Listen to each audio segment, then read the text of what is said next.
Time to wake up. It's Saturday morning. Find some milk and cereal. Grab a bowl and spoon. No, a bigger spoon. Head to the living room and take a seat on the floor while Joseph and Chris present to you Saturday Morning Cartoon!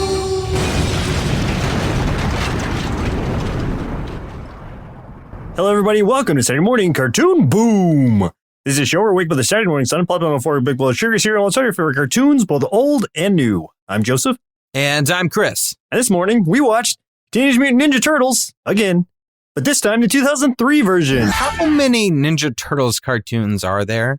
Because I feel like every time I've got like an idea of how much, there's always another one that pops up that I didn't know about. So I'm a little confused right now. You know what's crazy about this one is that it ran for 7 years, and I have never seen it until now. Right? I was very confused as well. So I'm glad that we're on the same page about this. I think it was just because it was 2003 is when it came out, and that's right when we graduated high school. Exactly, so maybe yeah. It was during some kind of weird transition where cartoons weren't prominent in our lives. Or other things were more prominent. Like going to stupid college or something. Well, yeah, you can say college. But we were distracted by other things. Yes. So who suggested this one to us? And this was suggested to us by Ira Sutton. Oh, what a surprise. Who is, this is probably the 9th or 10th request by Ira. You guys keep voting for whatever Ira picks. So, I kind of want to be like, this is too many. But then again, I'm like, you guys keep voting for it. So obviously you guys are cool with it. So Thank you so much, Ira, for all of your awesome requests. And I'm super happy about this one. So thank you. Yeah. So don't blame us if you keep hearing his name, because it's your votes that count. It's your fault, everyone else. Unless you're all friends of Ira and he has paid you to do this. Unless you are all Ira and he's just made multiple accounts, as we've suspected. Yeah. But either way, I don't know that he's really struck out yet, so I don't mind it so much. I don't think he has. So with this one, Teenage Mutant Ninja Turtles, this version of it ran from 2003 to 2010. Created by Kevin Eastman and Peter Laird, of course. This one was developed by Lloyd Goldfine, produced by Mirage Studios, 4Kids Entertainment, and Dongwoo Animation. Ran for 7 seasons, 156 episodes. Ridiculous. First of all, on the Foxbox/4Kids TV for seasons 1. Foxbox? What is that? See, that's why I had never seen it, because I don't even know what that is. I guess that was what, right? I don't know, the Fox's Saturday morning cartoon thing. I don't know, but it ran for season 1 through 6 on the Foxbox, and then season 7 was the CW and 4Kids. For a short synopsis, this one was written by Dylan Self, and it's kind of long, but I'm going to read it all because I owe it to Dylan. All right, Dylan, let's see what you got, buddy.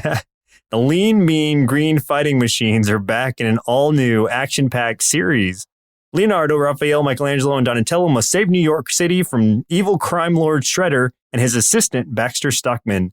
The Turtles must fight off foot soldiers, Mousers, and gangs, and get help from their sensei Splinter, friend April O'Neil, and companion Casey Jones.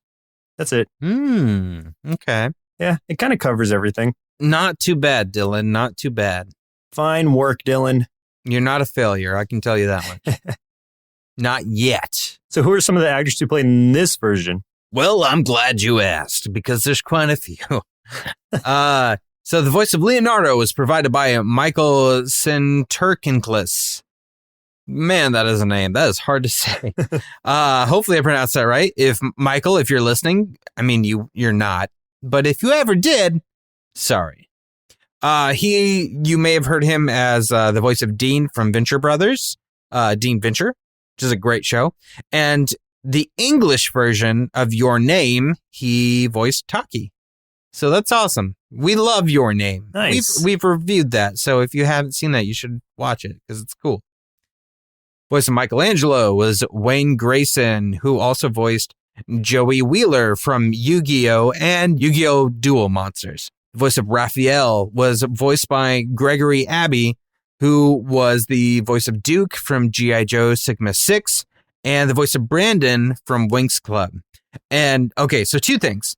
The majority of this cast, I might not name every time they're in these two shows. The majority of this cast is in G.I. Joe Sigma 6 and in Winx Club. So if I name them, they're in it, but they might not be prominent characters, so I might not associate it with them. But, you know, you'll get it. Gotcha. Voice of Donatello was Sam Riegel. He's also voiced Tristan Taylor and Rex Raptor in Yu-Gi-Oh! And Yu-Gi-Oh! Duel Masters.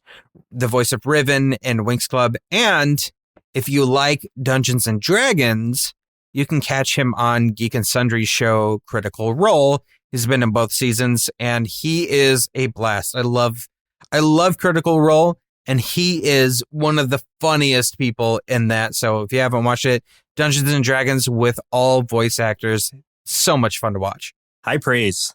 High praise, yes. Voice of Splinter was Darren Dunstan, who voiced the character of Kaz in the show Chaotic. The voice of Casey Jones was Mark Thompson, who voiced Kevin in Daria, Duke Devlin in Yu-Gi-Oh!, Cobra Commander in G.I. Joe Sigma 6, and he's the voice of the Pokedex in the Pokemon animated series since 2001. The voice of April O'Neil was Veronica Taylor, who was Sailor Pluto in several Sailor Moon series, obviously the English versions. And she was the original voice of Ash Ketchum in Pokemon from 1997 to 2005, and also the voice of Scarlet from G.I. Joe Sigma 6. And then finally, the voice of Shredder was Scott Rayo, who has been in lots of things, but the majority of his credits go to voicing several celebrities, doing lots of impersonations for Celebrity Deathmatch, which was a claymation show on MTV, which was absolutely ridiculous, and has recently been added to our list. So eventually we'll do Celebrity Deathmatch, and that'll be a fun episode. So for a few tasty marshmallows out of our big bowl of TMNT 03 cereal. Ooh, I like how that rhymes. I know. The storylines of various episodes are actually borrowed and taken from the original comic books, making the new cartoon more like one of the original comic book storylines. The first episode we watched reminded me a lot of, it's either issue 1 or issue 2 of the original black and white. But yeah, like I got that feeling when we started watching it. Yeah, and then also, according to the voice actors in interviews, they were told to watch Teenage Mutant Ninja Turtles 1990, the movie, for inspiration as to how to create the voices of the Turtles, Splinter, and the Shredder. Oh, that makes so much sense. Yeah, so they're not jumping off of the 1987 series and being like, okay, let's come in sounding like these guys. Like, they're going back to the movie itself, which is an awesome reference point. And it kind of, you can hear it. As much as, you know, I like the voices now, and I like that kind of gruff, like Brooklyn-y. I'm just so used to hearing the Brooklyn-y Raphael that it's hard for me to hear him otherwise now. So this is kind of like, as far as animation goes, this is kind of the first time you hear that. And I'm sure the movie probably doesn't have a high rating, but I think the movie's fantastic. Well, yeah, honestly. I love the first movie. And I think that, I mean, I'll get into it more, but this to me, this feels like the perfect blend of the cinematic Ninja Turtles and the original cartoon. I concur. Think they nailed it. Yeah. Oh, definitely. Also, co-creator Peter Laird, who I hadn't heard much about, so it was interesting to see this, had significant amount of input on this show, and worked with Lloyd Goldfine and the production team to make this series as close of an adaptation of the original Mirage comics as possible. Feels like it. So it makes sense. You can feel it, yeah. Mm-hmm. The warehouse where the Turtles van is stored is located on the corner of Eastman and Laird. Nice. Finally, the series was most popular for trying to follow the dark and gritty tone of the original Mirage comics. However, due to 4 kids having to keep their ratings under PG, the series was met with criticism over the last 2 seasons, which were Fast Forward and Back to the Sewer, in which they changed the style and made it a lot more lighthearted. So essentially, I think it was like once season 5 is over, there's a storyline that's happening, like a serious storyline, and then they just drop it for season 6 and start on some weird, more kid-friendly path. Yeah. Okay. So tell me if this is what if you saw this too. So I recently listened to there's another podcast Justin and I both listened to called Wizard and the Bruiser. They did a 2-part series about Teenage Mutant Ninja Turtles in general, and they talk about all the cartoons, the movies, the comics, the toys, everything. They mentioned, and I think it was this series, that I think what you're talking about, when that happened, I think that maybe it was Eastman and Laird wrote a darker version of what that next season would be. That was like, I don't know. Yeah, like it was like the actual show went a different way, but they wrote a wholly different version of it. And I don't know if that was something that was released or if that was what the Turtles Forever movie was that came afterwards, or if this is some sort of bonus thing. But like I heard that they had written a whole other season. I didn't hear about that, but I wouldn't doubt it. But I do like that it does transition over to Turtles Forever, which I had seen before, actually. But I saw that before I really knew about the 03 series. So it was kind of and I guess what sucks a little bit is that the turtles that they use as the primary turtles are from season 7, which are stylistically different. So in season 7, they have pupils again. But in the Turtles Forever movie, they carry over the style of the turtles, but they go back to the just the white all eyes. White. Yeah. And so I like it was that kind way of better too. It was kind of a weird combo for me in there. So I'm kind of basing what I saw in Turtles Forever as the style of these turtles. So I was like, well, that's not as great as I was hoping it would be. But now watching this from the start, I'm like, oh, like this style is way different from the last season of it. So that's awesome. Like they look so much better here. And I love the animation just to jump into it here. Like it's so compared to the 87 series, it's what I, having read some of the comics, had envisioned the Turtles being and played the video games even.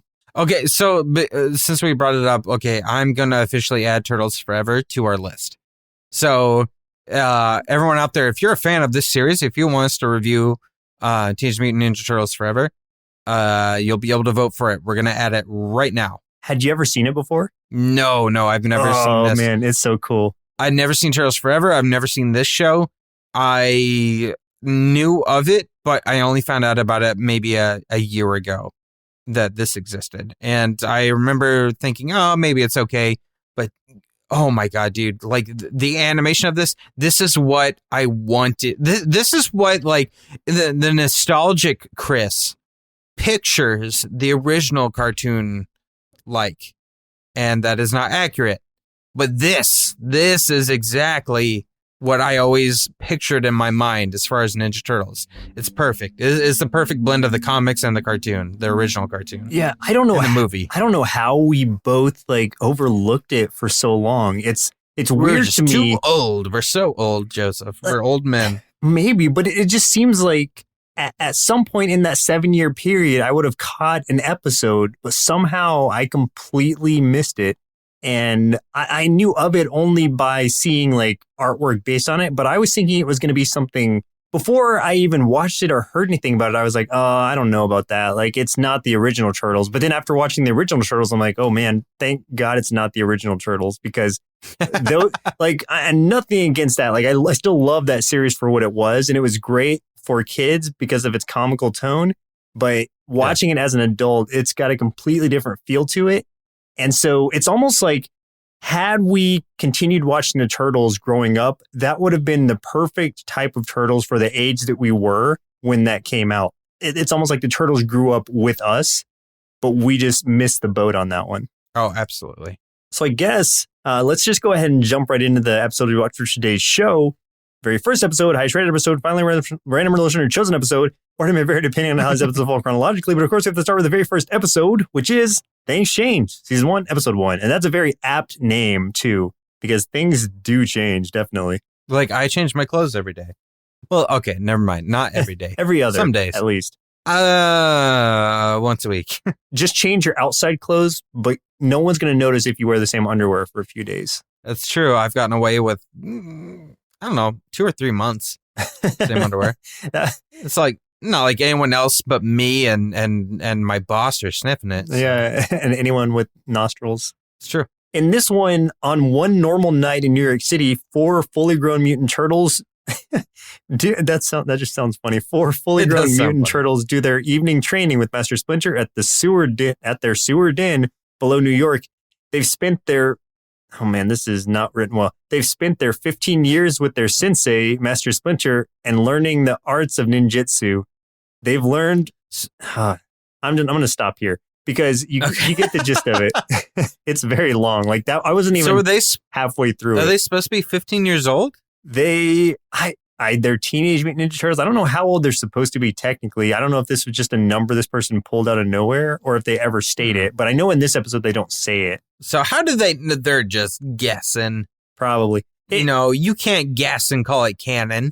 Whoever wrote that. So you stop it. Yeah, something I want to say that's really cool about this show. So it not only does it pull things from the comics, from the Mirage comics, but a lot of the things that are in this show actually are translated into the IDW comics that I have read and really like. Yes. Yeah. The Purple Dragons, man. Yeah, because the Purple Dragons are only a very, very small part of the actual comic books. And then they're a much bigger part of this show as well as IDW comics. And then some characters even, I can't remember exactly who. The Hun, man. So this is just something, it reminds me a little bit of Harley Quinn, where she was created for the show, but then now she's one of the most popular comic characters, just characters in general in the Batman universe. Oh, absolutely. And, because I read the IDW comics too, to an extent. It's been maybe a year since I've finished reading them. But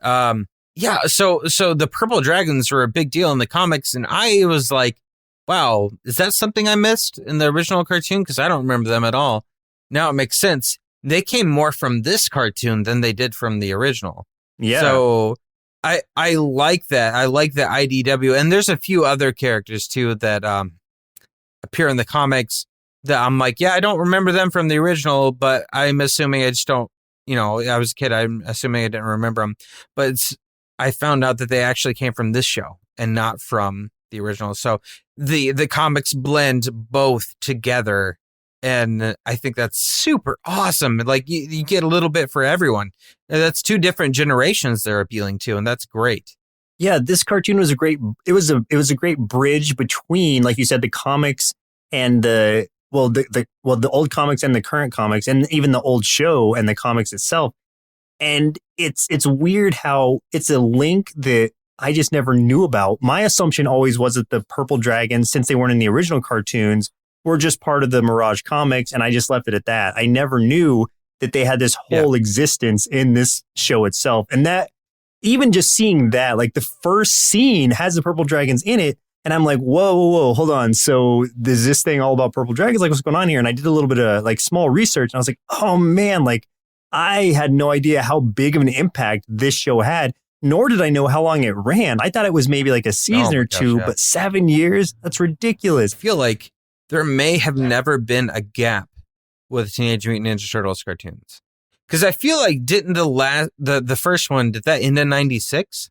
I don't know exactly when it ended, but I know that that one movie came out in 2007, I think, the CG movie. Yeah, that wasn't great. I liked it okay, but that was while this show was still going on. And then they skip so if this ended in 2010, the next show started in 2012. So they skip a couple years, but I'm sure it was already in production, or at least pre-production. So yeah, there wasn't really a period of time where turtles were not weren't a thing. Yeah. Weren't a thing. Yeah. Because in between the end of the 87 series and the start of this 2003 series, there were the Mirage comics taking their place. The more, and even the Archie comics, where you've got the more colorful, playful versions from the cartoon. Is that the Tales of the Teenage Mutant Ninja Turtles? No, that's a different one. That's one. Good Lord. I can't remember the artist's name, but I really like something Lawson. But that's more his art. And then the Archie comics are the ones that are literally, they're not as serious. They're more like the 87 cartoon itself. Yeah, they're goofy. And then you've got the Mirage comics. I think they existed at one point. They coexisted simultaneously, and the Mirage comics still always had the more serious tone to it. And that's where the Tales came in, Tales of the TMNT. So real quick, I want to name the things I liked and then the things I didn't like, and I would like to see your reaction. Mm-hmm. So, I love the animation. Think it's great. Think it's the best version of the Turtles I've seen. It's like a more refined version of the original. I love their eyes being all white. I think that's cool. Makes them look a little more fierce, more like ninjas. I like the joke with Splinter using a cell phone. That is funny because he's an old man and he doesn't know how to use it. I like that Shredder and the Mousers were both kind of scary. Like in their own way, the Mousers were kind of scary. The noises they made, they just looked very intimidating, way more than they originally did. Shredder, his voice, awesome, kind of terrifying. The best part of this was the Turtles. Those voice actors nailed it. Like the voices they use just absolutely reflect the personality of each character. I think they did a great job. The things I think were not great. The theme song I thought was really stupid. It annoyed the crap out of me. And this is the biggest issue I have, is the voice of Splinter. I did not like whatsoever. It sounded very much like a white dude trying to be Asian. Oh. And I did not like it whatsoever. I felt like it did not fit that character at all. So, yeah, in this one, like, they're not afraid to kill people either, at least not in the first 5 seasons. They still back away from it. Instead of saying kill or die or, dead, they say defeated still. But what's happening. Like, Come on. You can literally see it in some scenes, especially like at the end of this episode itself, where the purple dragon leader, not the leader, but the purple dragon, like the head of that little group there. That guy's super dead. Yeah, like he fails, who I think is the Shredder at that point. I'm not sure, or at least the head of the purple dragon. Yeah, like he goes to the throne room and he's like, I'm sorry I failed you, and he's like, you'll never have another chance to fail me or whatever. And then you just hear him as the screen fades out, like screaming. It's like, okay, well, if he never has another chance to fail him, I'm pretty sure he didn't fire him. Pretty sure he's dead. I don't think Shredder fires people as a general rule. Not unless he's literally lighting them on fire. No. This episode was basically like these Mousers attacked the Turtles, destroyed their lair. Yeah. They got separated from Splinter because of the rubble. Splinter was like, meet me at this one part of the sewer. It's basically like a crossroads within the sewer. The Turtles had to go above ground to get to another manhole cover. But as they did that, they ran into the purple dragons who were robbing somewhere. They put some stuff in this van. Raphael kind of tried to intervene, and as they were walking back out, he was like, crap, I gotta hide. He hid inside the van. The other Turtles had to follow that van, and the place they followed it to, they got in a fight with the purple dragons. As soon as they defeated the purple dragons, the Foot Clan shows up. So I was like, oh, interesting, because I wasn't sure until the end of this episode if the purple dragons were working with the Foot Clan or if it was coincidence, like the Foot Clan was just kind of on the lookout for Turtles because maybe Shredder knew that they existed or something. They get in a fight with the Foot Clan. The Foot Clan pretty much beat the crap out of the Turtles, honestly. Like they were, these are not the original Foot Clan. They're not the brainless robots. These guys can fight and they're not robots. These are, as far as I can tell from this episode, they're human. Yeah, they are. And they're good at what they do. And I like how anime they drew them, like one of them running along the wall, very anime style with the arms flailing behind. It was a cool touch to this IP, but yeah, it was very good. There was a lot of fighting. It was a lot more gritty. Personalities were so much more like the movie than they were like the original cartoon. But the plots of each episode were very much like the original cartoon, which is what I liked. But yeah, like the Turtles ended up like, at some point getting away from the Foot. They find Splinter. They find a new home in the sewer, kind of like towards the end of the first movie. So yeah, it was very, very good episode. It was very cool. It was a great intro to this series. One last thing I absolutely hate is that Asian, like, stereotypical soundbite that you hear in, like, techno songs and shows like this, where it was like, yo, whoa, like, you know what I'm talking about? Yeah. They used it in this. They used it like twice in the next episode. I was like, come on, man. Like, stop. What's that game? Killer Instinct. Was it Jago? His theme always had that in it. I was like, oh, yeah. Like, this is terrible. Don't do this. Yeah, I guess I didn't notice. I mean, I noticed it, but I didn't think it was that bad. I'm so used to hearing it, so used to the appropriation of that sound bit that I don't even like mind it anymore. I'd miss it if it wasn't there in certain places. It's like, this needs a yo, like this needs that sound right now. But going back to the Foot Clan real quick, they like, I like that their symbol is not like a big red footprint. Yeah. I mean, it's not the same footprint you see on the Barefoot wine yeah. bottles. Yeah. It's it's like almost like a dragon's claw or something. Yeah. But it's red. And I like that the Foot Clan are wearing all black, as ninjas would, not like instead bright purple and weird pads. padding. Yeah.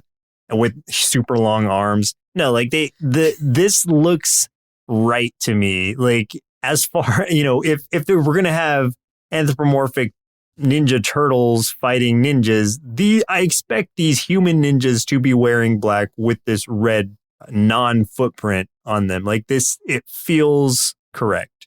I can't not think about the Foot Clan using like a wine company as their cover. Yeah. Don't buy the Barefoot wine because you're supporting ninja terrorism. You're supporting ninja terrorism.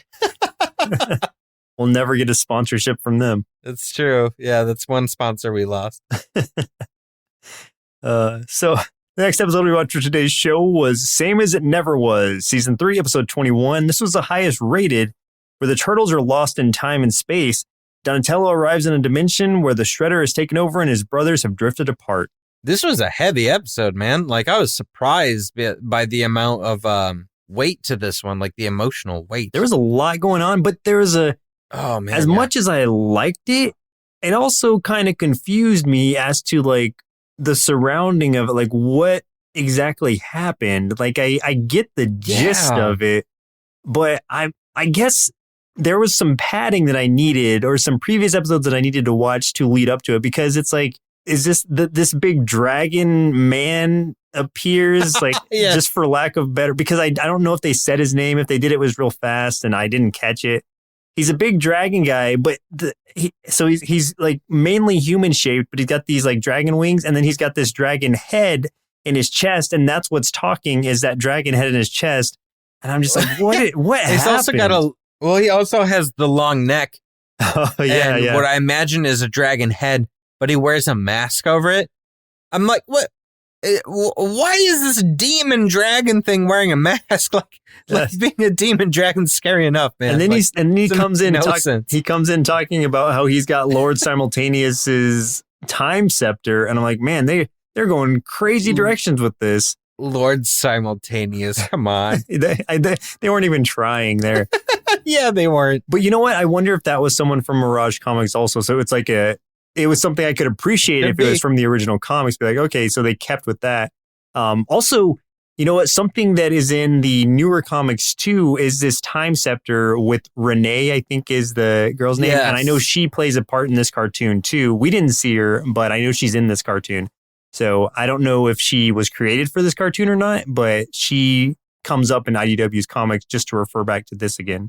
So in this one, basically this demon thing shows up and yells at the turtles about something. I don't know. I didn't catch it either. He does something, and it's like, I can't tell what exactly happens, but it looks like that Donatello gets sent into what I'm assuming is not necessarily his future, but like an alternate future where the Shredder has taken over the world. It's very Terminator style in a way, in that like a lot of the population looks like it's been destroyed. Those who are left have to serve the Shredder, and if they don't, they face death. And the turtles, in that timeline, Donatello had disappeared. They don't know where he went. And then we find out Splinter was killed. He is no longer alive. And the Turtle brothers, the three remaining, Michelangelo, Raphael, and Donatello, or Leonardo, have split apart and they parted ways. And also, this is 30 years into that future. So those turtles are old. They're pretty messed up. Michelangelo's missing an arm. Raphael is missing an eye.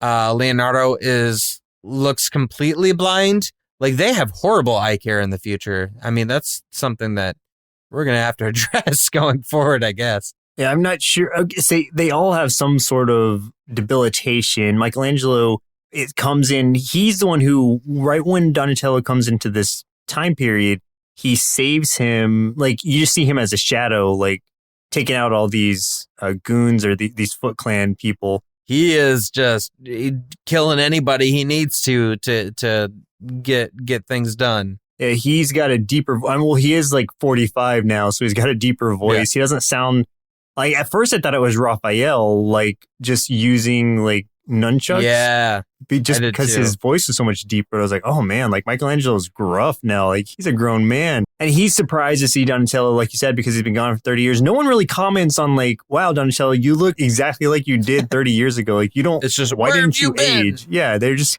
mad at him for being gone or running out on them. And he tells them, like you said, about Splinter dying, defending them. Eventually, they get to this point where they go to like the Resistance Team 7 or something. And April is the rebel leader, and she's older now too with gray hair. Casey's died off. Yeah, dude, that was a weird reveal. Like, I didn't expect that. So we don't get to see Casey Jones at all. Like, I know he's in this show. Yeah, we never got to see him. He was dead in this one. Yeah. But Hun is alive. Hun with this brain attached to his shoulder, and he's in a wheelchair. Stockman was the brain. That was Stockman. Oh, was it? Okay, that makes sense. Yeah. So this is something super dark, and I don't know. This was listening to another podcast that talked about this show. If I remember what they said correctly, and all of these things occur off screen, that each time Stockman fails the shredder, the next time you see Stockman, he's missing some part of his body. Oh, yeah. So by the time we see him here, he has nothing but a brain and one eyeball in a jar. Somehow he's able to speak. We don't know, but it's 30 years in the future. They got some sort of, I don't know, device, I guess. But he's basically like attached to Hun, and Hun's in a wheelchair. You think about that. That's pretty dark. Stockman's nothing but a brain and an eye. Like I can't imagine, like, what the heck, man? That's creepy. Yeah. Well, it kind of reminded me of Mutagen Man, who is basically just a brain and some eyes and a tank with true robot arms and legs. But his origin was much more innocent, where it's just like mutation from the ooze, whereas this, he's literally torn apart piece by piece, which is just horrifying. Yeah. Oh, and this is the thing that surprised me too. And this makes me wonder so much more about this series. Shredder's actually an Utrom. Oh, yeah. And I was like, what? I was wondering, did Shredder like combine with Krang? But it's like, no, I don't even know if Krang exists in this universe here. I don't think he does. It's just the Utrom as a species, which is cool because that's a lot like the original comics. Again, yeah, like you said, Shredder is a Utrom. I know that's not part of the original comics. That was for this show specifically. I think it's just it's to make it where it makes more sense for him to want to dominate the universe than just like some angry ninja master or something. I believe the story of that was that in the past, like when he's still just, Oroku Saki, the ninja, like his body is kind of taken over by this Utrom. And so he's been him for however many years. And so that was an interesting reveal for me too when we first saw him, because I'm like, whoa, like why is Krang in Shredder's body? And I'm like, oh no, that's not what this is at all. It was super weird. That caught me off guard. And it's basically this Utrom, which is Shredder, and this giant, like, I don't know. Well, I don't want to say giant, but in a big mech suit. Yeah. Man, it was interesting. And what I liked is the big point of this episode was having to get the old turtles back together again, which took some doing, but they did it. And they get in this big battle against Karai. Karai is also older, gray hair. What was interesting is I mean, all the turtles die. Spoilers. All the turtles die except for Donatello, in pretty horrific ways. I liked Leonardo and Raphael's. Their deaths were good. Well, especially the way Raphael died, and he, you know, basically trying to avenge Leonardo because they finally, you know, just at the very end, like they finally make up, and then he like crawls over to his body and kind of collapses on him, and I was like, oh man, that's harsh, that's rough. They have like all these robotic clones of Karai, and dude, I mean, they pretty much made mincemeat of the turtles. I mean, you know, obviously because it's kids' cartoon, they don't show like them being cut into pieces, but they show like they go to the black screen and you see all these white slashes go in all these different directions. Yeah. Meaning swords went through them all those different directions, which means those turtles have been dissected into pieces, but you just see them, you still see them whole and just laying on the ground. But those, nah, man, they got cut into shreds. It's pretty bad. Oh, and what was interesting to me was like Karai, before it happened, Karai told Leonardo to run. She didn't want him to die. She didn't want to have to do it. And she wanted him to run away. He didn't. And when he had an opening to take Karai, instead he killed a robot behind him. But then Karai just gutted him. And I was like, oh, man. But Karai, you could tell, had a lot of remorse about it. Leo in this looked like, he reminded me of like, I kept calling him Neo because he reminded me, he was kind of dressed like Neo from The Matrix. It's true. He's like Neo and like Leon the Professional with samurai swords. Yeah, basically. Man, Shredder got his comeuppance. So Shredder literally got shredded. And that was great. But everyone's dead except for Donatello and April. Yeah. The last episode we watched for today's show was a Ninja Tribunal, Season 4, Episode 26. This was Chris's choice. Why'd you choose this one? I just thought it sounded cool. Nice. That's the honest answer, and that's the best answer I can give. That's fair. I mean, it does sound cool. I just want to see more ninjas. Of course. In this one, the turtles are sick of being stuck inside their lair and decide to go out and enjoy the night, but they are approached by strange warriors who make the night a little more interesting.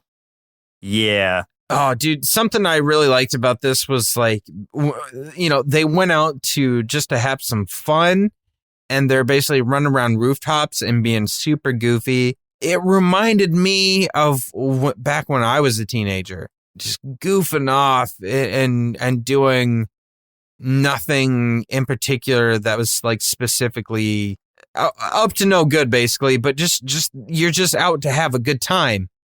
And I was like, man, like they really feel like teenagers in this scene. You know? Yeah, definitely. But of course, because of the tone of the show, it was very brief. Yes. Like they have a little bit of fun, and then these like awesome looking ninjas come in. That was weird. And then, yeah, they're fighting them for a while. And then just to show the tone of the show too, Leonardo just literally like chops one in the head, and not knowing that it is what it is. He just thinks it's a regular ninja, I guess. And so he's like, all right, here's my chance to kill this thing. In doing so, he finds out it's like a wood ninja, a tree ninja. I don't know what was going on there.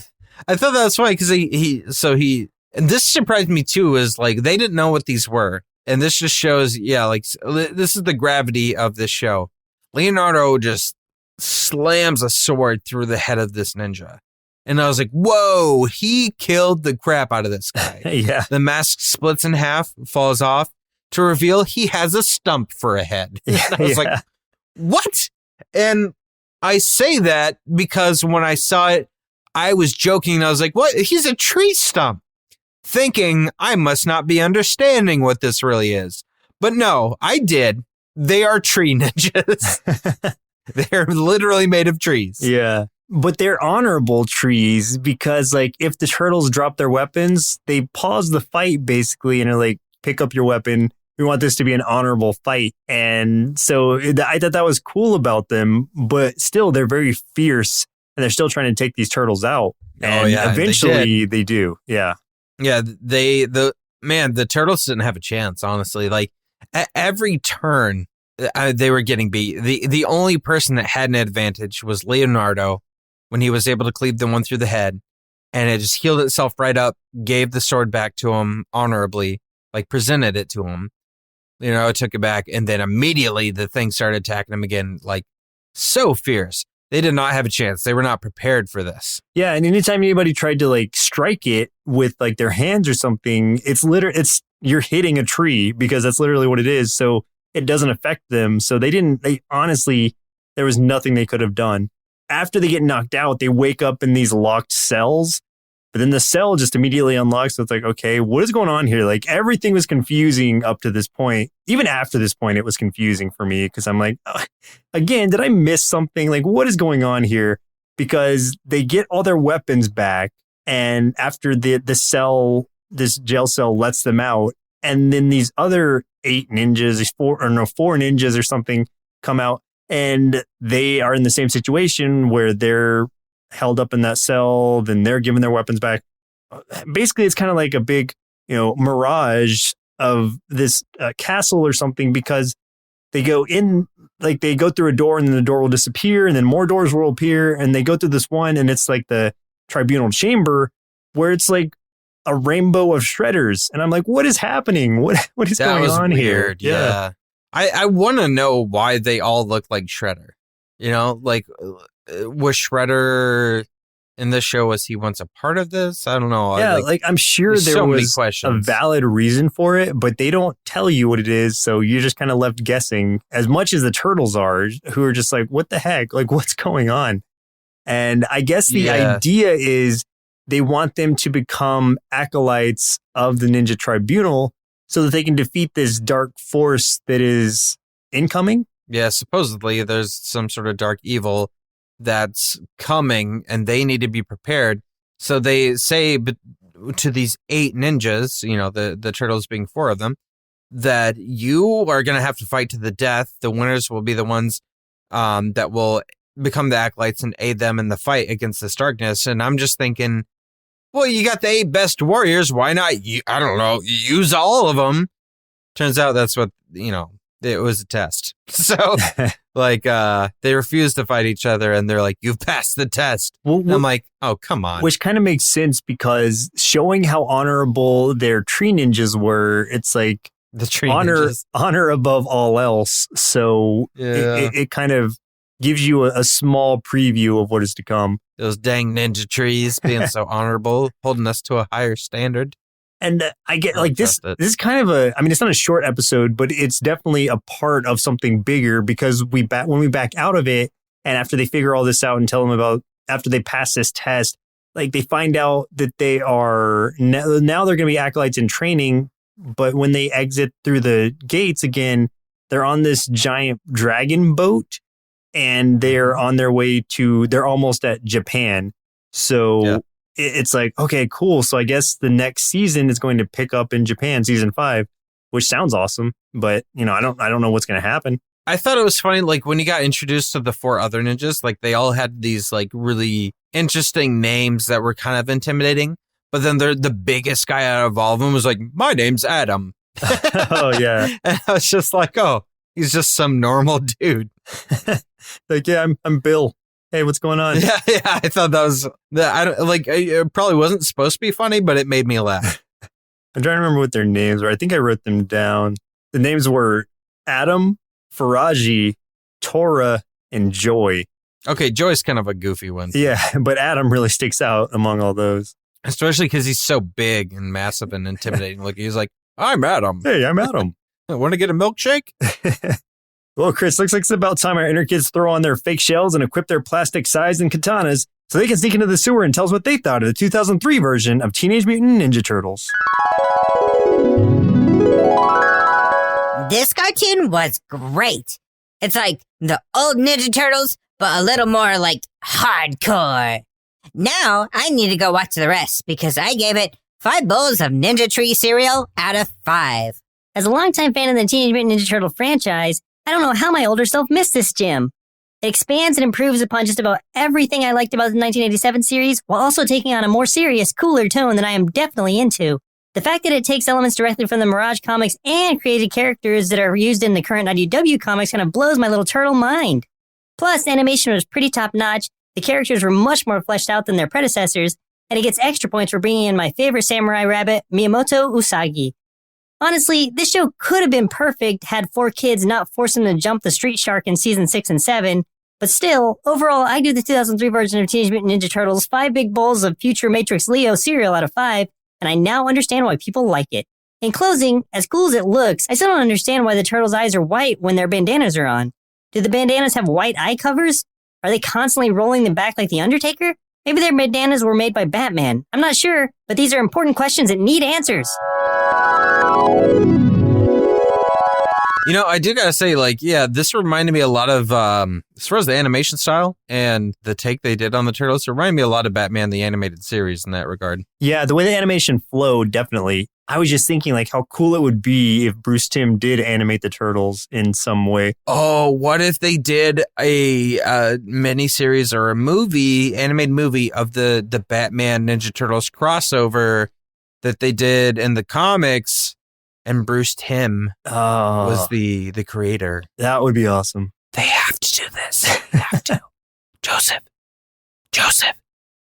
Yes. Make this happen. I'll make it happen. I'll pull some strings. Okay, thank you. I appreciate it. Why are we whispering? I don't know. Do you have any closing comments on this show? Just to kind of reiterate what we've been talking about. I know it sounds like we've been gushing over it, but we really have. Honestly, I'm sure most people have seen this and they're like, yeah, it's good and whatever. But to come into this knowing it exists, but really underappreciating it, it was a complete surprise to me. And I want to watch more of it because I love the Ninja Turtles universe in general. So this is pulling elements from it that I thought were never part of the cartoons. And I'm curious to see what they did with them. So yeah, I'm definitely going to watch more and I think you should too. Yeah, I wasn't really quite sure what to expect with this one, but I ended up absolutely loving it. It is a fantastic follow-up to the original Ninja Turtles cartoon, and I feel like this is closer to the original material, meaning the black and white comics, than the original cartoon, and it was just nailing the nostalgia for me.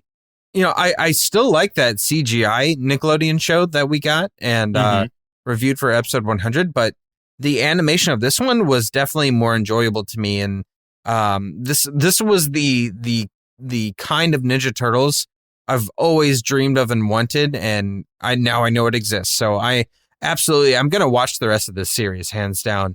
I will be sad when I get to seasons 6 and 7 when it kind of takes a turn for the worse, as we talked about. But then we get Turtles Forever, which I said I am adding to the list. So if you want us to review that, please vote for that. And I'm excited to see more of it. And having seen Turtles Forever, I can tell you it's awesome already. Spoiler alert. But I won't say anything else about it because it's really the reveals and just how good it is. Everything about it. So yeah, so much to love. Well, listeners, looks like our milk surprise. Now we're on dry. So it's time for us to say goodbye. And next week, we'll be watching Futurama, submitted via Reddit by Circo Smith. We like Futurama, and you met this Circo Smith. That is his real name. I doubt it, but if it is, you met him recently, correct? Yeah, I was also meeting Jacob at the community event. Since it's mainly an inner gamer event and we just kind of tag along, I don't really ever have people come up and tell me that they listen to our show. So that was a nice surprise. So thank you, Jacob, for listening. And like I said, we are going to do one of your shows, and it's going to be next week. Yeah, just real quick. We've done this before, but describe the kind of events that you're talking about, just for our listeners that might not know what they are. So if you are in the Texas-ish area, here you go. This is the thing you can do. Go ahead and explain. Yeah, every once in a while, and it may be every other month. Now, I'm not sure what the schedule of it's going to be exactly, but we'll go to local breweries, in most cases, community brewery, and we basically have games set up. We'll have a few switches set up and my laptop with some games on it, and we'll have them on a projector on the walls, and it's just a lot of fun. It's basically a good networking party. It doesn't cost anything. It's just whatever beers you purchase, basically. And yeah, it's just really to get together, have fun, and meet new people. So if you're in the Dallas-Fort Worth area or anywhere near that, please come by and pay us a visit. We always update it we'll always have it on Facebook in a group whenever these things are set up. So keep an eye on those. And yeah. Yeah. So if you're anywhere nearby, even if you just happen to be there for, the time being on vacation or something, or if you are obsessive to the point of creepy and you want to meet Joseph super bad, You should go there and tell him how good he smells. Because he'll appreciate it. And I usually do smell good. And I won't be there. I'm so sorry. But I am not at those events because I don't care about you. He's not allowed there because he doesn't change his underwear ever. I live on the opposite side of the country. So it's really hard for me to do that every month. That's true. That would be quite a drive. Once again, I'm Joseph. And I'm Chris. We'll see you next Saturday. Presented by Nerdsloth. A place for lazy nerds. If you like what you heard, consider donating at patreon.com/nerdsloth so we can continue bringing you quality shows. Be sure to also leave us a review and share your favorite episodes and clips on social media. If you're looking for more content, visit us at nerdsloth.com.